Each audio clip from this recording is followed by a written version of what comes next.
പ്രിയമുള്ള സുഹൃത്തുക്കളെ, എല്ലാവർക്കും നമസ്കാരം. ഇൻഫോ മീഡിയ വ്ളോഗിൻ്റെ മറ്റൊരു വീഡിയോയിലേക്ക് എല്ലാവർക്കും സ്വാഗതം. വളരെ പ്രധാനപ്പെട്ട ഒരു അറിയിപ്പാണ്. നമ്മുടെ സംസ്ഥാനത്ത് റേഷൻ കാർഡുള്ള ആളുകൾ, പ്രത്യേകിച്ച് നീല വെള്ള റേഷൻ കാർഡ് ഉള്ള ആളുകൾ പൂർണ്ണമായും ഈ ഒരു വീഡിയോ കാണണം.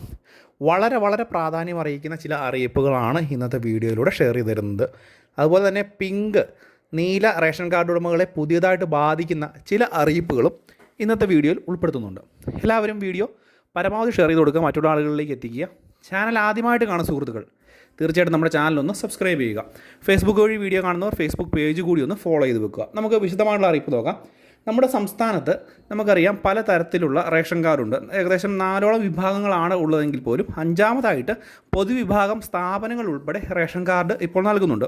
ഇതിൽ ഏറ്റവും കൂടുതൽ ആനുകൂല്യങ്ങൾ നിലവിലത്തെ സാഹചര്യത്തിൽ ലഭിച്ചു പോരുന്നത് 3 റേഷൻ കാർഡ് ഉടമകൾക്കാണ്. അതായത് മഞ്ഞ, പിങ്ക്, അതുപോലെ തന്നെ സബ്സിഡി കാർഡായിട്ടുള്ള നീല കാർഡ്. നീല കാർഡ് എല്ലാവർക്കും കൈവശം വയ്ക്കാം. നമുക്ക് APL ലിസ്റ്റിലുള്ള ആളുകൾക്ക് ആർക്ക് വേണമെങ്കിലും കൈവശം വെക്കാമെന്നുള്ള ഒരു മുൻധാരണ എല്ലാവർക്കും ഉണ്ട്. പക്ഷേ അത് തെറ്റാണ് എന്ന് ഞാൻ മുൻപ് തന്നെ പറഞ്ഞിരുന്നതാണ്. നീലക്കാർഡ് കൈവശം വെക്കുന്നതിന് വേണ്ടിയൊക്കെ കർശനമായിട്ടുള്ള നടപടിക്രമങ്ങളും അതുപോലെ തന്നെ അതിൻ്റെ മാനദണ്ഡങ്ങളൊക്കെ ഉണ്ട്. അത് കറക്റ്റായിട്ട് പാലിച്ചില്ല എന്നുണ്ടെങ്കിൽ നിങ്ങൾക്കെതിരെ കർശനമായിട്ടുള്ള നടപടി ഉണ്ടാവും. ഇതിൻ്റെ ഒരു പശ്ചാത്തലത്തിൽ പ്രത്യേകിച്ച് മനസ്സിലാക്കേണ്ട ഒരു കാര്യം, നീലക്കാർഡ് കൈവശം വയ്ക്കുക, അതുപോലെ തന്നെ പിങ്ക് കാർഡ്, മഞ്ഞ കാർഡ് ഒക്കെ കൈവശം വെച്ചിരിക്കുന്ന ആളുകൾ നിങ്ങളുടെ മാനദണ്ഡങ്ങൾ കറക്റ്റായിട്ട് ഇനി ഇത് പരിശോധിക്കുക എന്നുള്ളതാണ്. ഈ ഒരു കാർഡ് കൈവശം വയ്ക്കാൻ അർഹതയുള്ള ആളുകളാണോ എന്നുള്ളൊരു കാര്യം പ്രത്യേകം ശ്രദ്ധിക്കുക.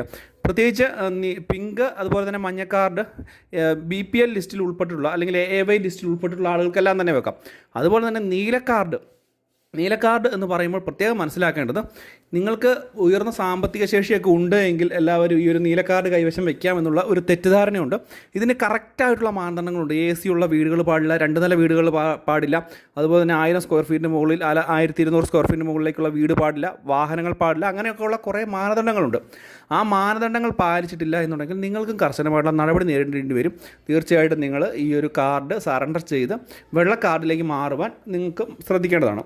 മാത്രമല്ല, അനധികൃതമായിട്ട് അല്ലെങ്കിൽ അവകാശമില്ലാത്ത മഞ്ഞ, പിങ്ക് കാർഡ് കൈവശം വെച്ചിരിക്കുന്ന ആളുകൾ ഇത് ഉടനെ തന്നെ സറണ്ടർ ചെയ്യുവാൻ പ്രത്യേകം ശ്രദ്ധിക്കാം. കാരണം ഒരു പുതിയ റേഷൻ കാർഡിന് അപേക്ഷിക്കുമ്പോൾ സാധാരണക്കാരനായിട്ടുള്ള ആളുകൾക്ക്, സാമ്പത്തിക ബുദ്ധിമുട്ടൊക്കെ അനുഭവിക്കുന്ന ആളുകൾ പോലും വെള്ള കാർഡാണ് കിട്ടുക. അതിനുശേഷം മുൻഗണനാ ലിസ്റ്റിൽ ഒഴിവ് വരുന്നതിനനുസരിച്ച് സർക്കാർ നമുക്ക് സിറ്റിസൺ ലോഗിൻ വഴിയൊക്കെ അപേക്ഷ വെപ്പിച്ചുകൊണ്ട് അല്ലെങ്കിൽ അക്ഷയ കേന്ദ്രങ്ങൾ വഴി അപേക്ഷ വെപ്പിച്ചുകൊണ്ട് മുൻഗണനാ ലിസ്റ്റിലേക്ക് മാറ്റി കൊടുക്കുകയാണ് ചെയ്യുന്നത്. ഇത് നമുക്കറിയാം, നിലവിലത്തെ സാഹചര്യത്തിൽ ഒരുവിധ ആളുകൾക്കെല്ലാം തന്നെ കൊടുത്ത് തീർത്തിട്ടുമുണ്ട്.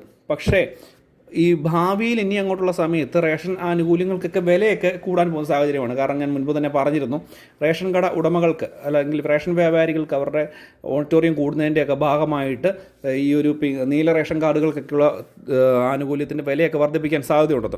അതുകൊണ്ട് തന്നെ പൊതുജനങ്ങളൊക്കെ ഒന്ന് പ്രത്യേകം മനസ്സിലാക്കുക. ഈ ഒരു കാര്യങ്ങൾ, ഈ കാർഡ് അനധികൃതമായിട്ട് കൈവശം വെച്ചിരിക്കുന്ന ആളുകൾ സറണ്ടർ ചെയ്ത് നിങ്ങൾക്ക് അർഹതയുള്ള കാർഡിലേക്ക് മാറുവാൻ പ്രത്യേകം ശ്രദ്ധിക്കുക.